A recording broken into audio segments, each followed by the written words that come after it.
Ich freue mich so, denn heute geht schon der 50. Podcast von Bau Dir Deine Zukunft an den Start.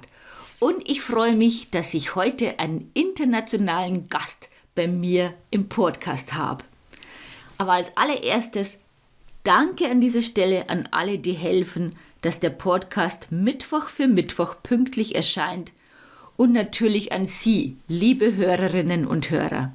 Mit Ihren Feedbacks und den stetig steigenden Hörerzahlen fühle ich mich sehr bestätigt. Aber nun zum Podcast. Als Special habe ich mir heute einen internationalen Gast eingeladen. Kein geringerer als der irische Comedian Ciarán McMahon nimmt heute mit mir auf dem Sofa Platz. Hören oder noch besser, schauen Sie unbedingt rein. Wir hatten eine Menge Spaß. Und Ciarán hat eine ganz besondere Art, wertvollen Input humorvoll zu verpacken. Da Ciaráns Deutsch nicht so gut ist wie mein Englisch, gibt es heute einen englischen Sofatalk. Herzlich willkommen zu Bau Dir Deine Zukunft, dem Podcast für Unternehmer und Unternehmerinnen, Visionäre und Zukunftsbauer, die sich und die Welt bewegen und wissen wollen, was in Zukunft wichtig wird. Mein Name ist Sylvia Zulkowski, ich bin Zukunftsentwicklerin, Autorin und Vortragsrednerin. Freuen Sie sich auf Tipps, Impulse und spannende Interviews und lassen Sie uns gemeinsam kecker werden und die Welt aus den Angeln heben.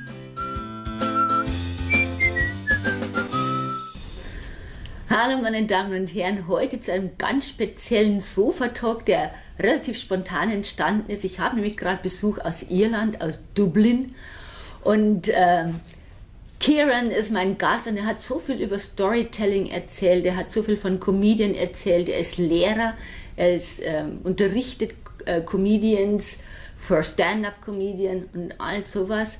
Und ich gehe jetzt natürlich über ins Englische, weil mein Gast spricht in der Hauptsache irisches Englisch.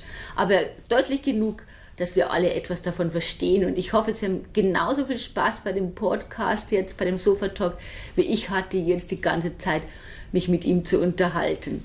Also, herzlich willkommen, Ciarán. Thank you. Yeah. Thanks for having me. Well, it's wonderful to have you here. I just told my audience that you're my guest now in this house, and we talked a lot about communication and comedian and storytelling. And said, wow, this is so interesting. And just this morning you told me you did a storytelling workshop with a company in Norway. Yeah. Because they tried to find out what's going on about their own company and how could they be they wanted to connect a story to their company.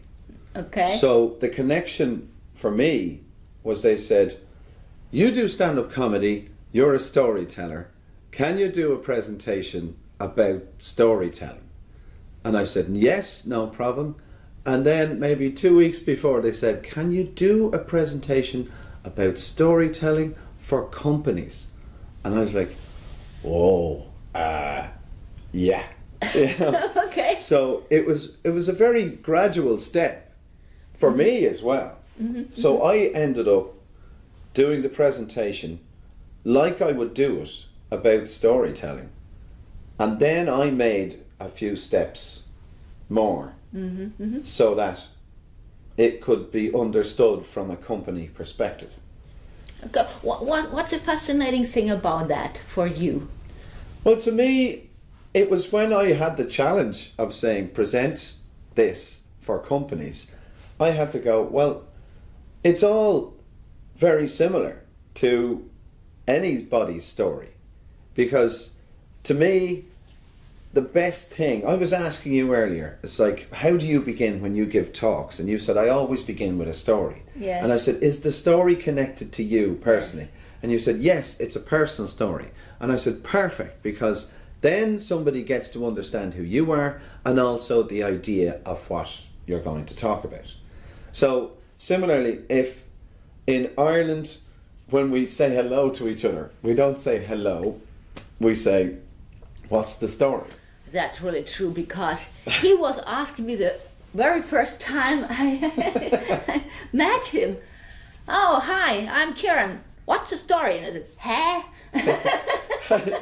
So I do this, and like I just did a comedy show in Munich Yes. with 500 people, and I realised that this is culturally different in Germany, and I do this on stage and I say, in Ireland we say hello, how are you, what's the story?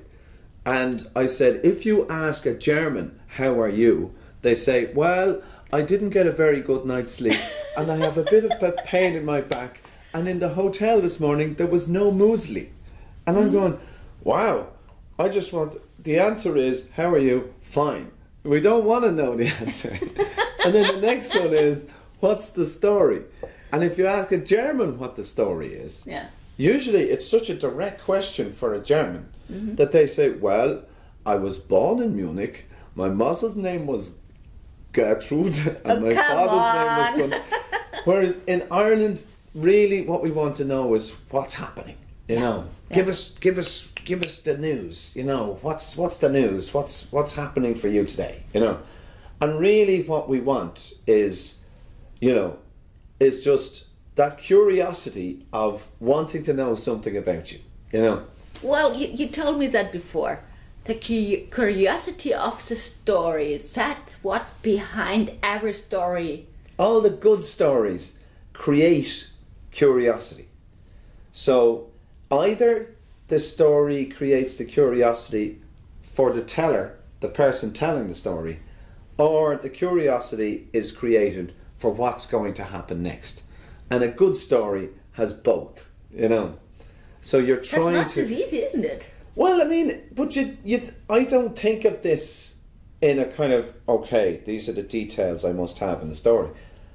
We all know what a good story is. We all know the difference between a good story and a bad story. And really, it's a story that kind of connects you and makes that connection with you, and you connect with the story. So all the steps I was talking about are the same steps that I talk about when just telling a story for companies or even doing stand-up comedy. Because what the connection is making that connection between you and somebody who doesn't know you.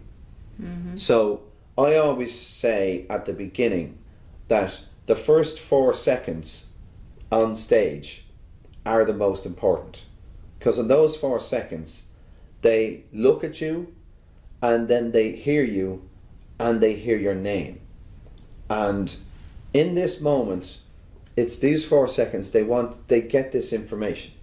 So first and foremost, the way you say hello at the beginning. So when you meet somebody, it's like the classic handshake, you know. If somebody gives you a wet fish handshake, you're like, ugh. And, Wet fish, yes, right. you know, hello is the same. If you meet somebody and they go, oh, you know, you go, I'm not interested in them. You're not connected in any kind, right? So right. it's the most important word at the beginning. So even in any talk, in any presentation, in any stand-up comedy gig, in any story, you must make that connection immediately. And it communicates so much energy as well. So I was talking to a comedian friend today who did my comedy workshop. Yes. And he said, I'm thinking of starting comedy. He just finished college, so he's thinking of starting comedy. And he looked back over all his notes, and in every one of his notes it has hello and then name. And I went, but you begin everything with hello and your name. And he goes, no, but I must remember, because if I forget, then I miss the connection. This is what you told me. And I said, have you seen the difference? And he said, yes. One gig I said, hello, my name is Andrew, and everyone went, okay, you know. Whereas the next gig, he went, hello, and then he started talking, and he changed, like, he stopped making eye contact and then started talking about what he was talking about. And the connection was lost. So it's... And he felt it. Yeah. Yeah. Like, so that must be established first. So you start by going, hello. and you wait. Okay. And it's all of it. It sounds strange, but when you wait, people go, and they're engaged with you. And usually, internationally, if you say hello to somebody, it's very difficult not to say hello back. Yeah, right. I've started gigs when I'm nervous, and I've gone, hello, how are you? How you doing? Are you well? What's the story?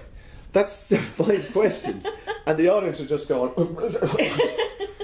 Okay. So it's great discipline, but just to begin by going, hello.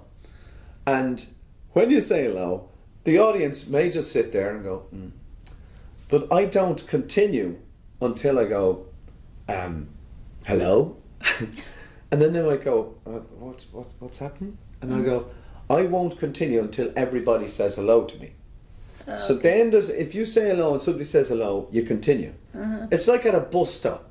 If you're standing, Germans at a bus stop, you stand there and you go, and they just go, nobody talks. Whereas in Ireland, at the bus stop, you go, hello, and they go, hello, and you go, what's your name? How are you? And you're talking, the bus arrives and goes, and you're still continue talking. So it's the beginning of a conversation. Yeah. So it's the most important part of the conversation, because if you're at a bus stop and there's a beautiful girl at the bus stop and you go, hello, And she says nothing, well then you go, that's the end of that conversation. Whereas if you go hello and she says hello, you go, well, how are you? What's the story? And then it can begin. Yeah. So to me, I think it's so important that when you say hello at the beginning, that you get the response. So when you say that to an audience, it could be a group of 10, it could be a group of 500, but when you say hello and nothing happens, then there's no connection. So I don't continue until I go, let's try again. Hello! And then the other night, I got 500 people saying, hello! And I was like, whoa! I said, hello! And then I go, my name is Ciarán. And like you just said, how do you spell your name? It's like, it's not a normal name outside Ireland. So I said, and then I say, can everybody say, hello, Ciarán? So then 500 people go, hello, Ciarán. And I go, hello. And then I continue. So that connection is so important, you know. Yeah. Okay, and it's important for the audience, it's important for just two people get connected, and also important for a company with all the people in it. So tell me one thing. This morning you told me about the Apple story in Norway. Can you just repeat that for us? Because I think it's a very true thing behind the story. Yeah. Well, I think this is the most interesting thing that I think the first thing is like, what kind of computer do you have? Do you use Apple or do you use Dell, or is it Apple that you use? No, I do have a Windows computer. Oh, you do? Oh, you're one of the Windows people. Yeah, okay. I'm sorry. Yeah, but that's okay, because when I was giving the presentation in Norway, I was talking about this, but, you know, the Norwegians, they were kind of sitting there and they were listening, you know, and I was going, wow, I'm losing the connection. I need to make the connection again. And so I needed them to respond and answer something so that everybody's engaged again. So I said, can I just ask all of you people, with a show of hands, how many of you people use Apple computers, like an Apple Mac? And so the hands went up, and almost everybody, because it was a kind of creative, entrepreneurial, graphic design type audience, so everybody was like, oh yes, definitely Mac, you know. And then the Microsoft people were like, you know. So already it was cool to have Apple and not cool to have Windows, or whatever, you know. And I said, so what kind of person uses a Mac? And then you had lots of suggestions like, well, they're very creative people, and they're very this, and they're very that. And, you know, they're artistic, they're creative, and, you know, innovative, and it's, you know, all of these dynamic words. And I was like, okay. And I said, what about people who use Windows? You know, Exhibit A. right? Oh, well, they would be, you know, Just a business, as a they're business businesses, people. they've worked, they're business people. And I was like, okay, just tell me again, everybody who's an Apple Mac user, and then the hands go proudly this time. Oh yes, I'm creative, I'm artistic, I'm different, I'm unusual. And I was like, you have all been sold a story. And they were like, what are you talking about? You know, there was just a moment where it's like, yes, wait, what? You know, and I was like, at the time I had statistics, and at the time Apple was the biggest computer provider or company compared to Windows, or we'll say Microsoft, which was smaller in comparison. And I said, so hang on, this is supposed to be an artistic, cool brand, and you know, something kind of different. I said, they are the biggest company in the world of computer providers. So the only difference between Microsoft, that you business computers, you know, mass produced, I said the only difference is the image and the idea of what that product represents. I said that's the story, and all of you guys have bought into that story. And so 1 minute all the hands were up going, yes, I'm an Apple Mac user, and the next minute all the Norwegians went, I don't like this guy. So my example was too good. It was actually because you begin to identify with the product, but the product defines the story. Like last night you said, would you like to try a dark beer? And I was like, well, okay, well, you know, what's the story with this beer? And I was expecting you to tell me, well, it's a dark beer and it's this and it's that. But then also you said, this beer is this company only delivers. Yes. And I was like, wow, it's like the milkman of German beer, you know, but they only deliver, so you can't buy it in the shop. So then it created a kind of exclusivity. And then I was saying this later, I was going, we stopped our conversation for me to ask more information about this company. Yeah, right. And so the curiosity was created by the story of, wait a minute, this beer is only delivered, so I wanted to know more. So we took 10 minutes. So that was a curiosity about it. That curiosity was the unique. hook. This is a unique selling thing, probably. Yeah. Now you said unique because everybody wants to show that their company or their product is unique. Yes, right. And strangely, it may not be. It's like we are unique because our product is red. It's not because it may be different, but it's what would make it the most interesting, or what creates the most curiosity. So if you are proud of your product or your company, you might say, we are the best, we are the premier, we are this. But for me, what would be the most interesting part of the story? Yeah. You know? Where can I connect? Because Yeah, what's my connection with this? Because of the values they have, I have probably, and Yeah. So either the story of how the company started, or the story about how you guys work together, what's different about it, why you decided to create this company or this product, and it's the personal. Yeah, it is the personal. And to me, and this comes back to the connection, that if there's a personal connection, then I'm interested. So it's not about being unique and perfect and branding and lovely and da-da. It's where is the personal connection between me and this company or this product, you know? So unique is one thing, but where's the curiosity? How do you create the curiosity? This is so fascinating for me with the curiosity. It's kind of new, but very interesting. So I know a lot about storytelling because it's really hip at the moment. Yeah. Talking about storytelling and looking on storytelling things, and so another part I would love to know. You told me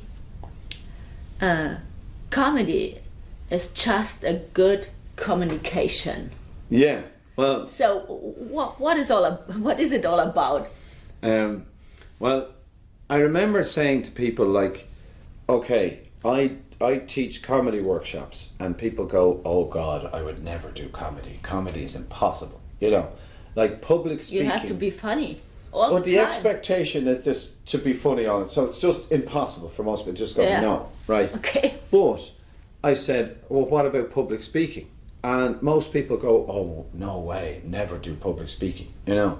And I'm going like, sometimes public speaking is more terrifying than anything else. It seems that it's in the top 3 fears in the world. And public speaking is actually more fearful than death. So people would prefer to die than speak. Yeah, right. They prefer to be in the coffin than talking about the person in the coffin. Yeah. You know? So I was like, why is it so fearful? I mean, and to me, now I had to overcome that barrier and begin to speak. And I said, right, well, we speak every day. We talk to each other every day. We talk to our friends every day. We talk on the phone every day. So to me, it's just talking. But it's just where you stand in the room is different. So to me, it was like, okay, if public speaking is difficult, well, then we're talking about communication. And if you look at comedy, which is the ultimate public speaking, because you must speak in public, but also be funny, Yes. And then also be it funny. seems impossible. But then I say, well, what's good communication? Communication is about speaking to people, being clear, making sense, being concise, try and get your point across, etc., etc. So if I asked you, like, what's a good communicator? A good communicator is somebody, when they speak, you're interested. So they have a story with a curiosity. When it's a story with a curiosity, you're interested, Yeah. you're engaged, Yeah. you're listening. They have, well, what are the things? They have energy. Yeah, right. Like, and they're passionate. So you start looking at these words and you go, energy, passionate, they're clear, they're engaging, sometimes they can be charismatic, you know, but they speak to you, they make a personal connection, and all of these things. And then usually a good speaker has a little bit of humour too. Mm-hmm. So instead of seeing public speaking as being this big, terrifying thing, I always see it as like, it's just communication. And then also, when you look at comedy, I see it as just very good communication, because it has all the same elements of communication, but it's just more entertaining, more engaging, maybe a little bit more funny. But to me, how you learn public speaking, how you learn comedy, it's all the same thing, because it becomes down to whether it's right or wrong. When anybody starts, they feel like, I must do this correctly. If it's not correct, terrible things will happen. So for me, I don't teach people comedy to make them comedians. Mm-hmm. I teach public speaking and good communications with comedy. Okay. So they have fun learning how to speak in public. It's fun. Yeah. And then if it's fun, if you're playing, when you play, it doesn't matter if it's right or wrong, because you're playing. So if you're in a playful mentality, that means you're enjoying it. And the best way to learn is when it's okay to make mistakes. Yeah, right. And when is it okay to make mistakes? When it's fun.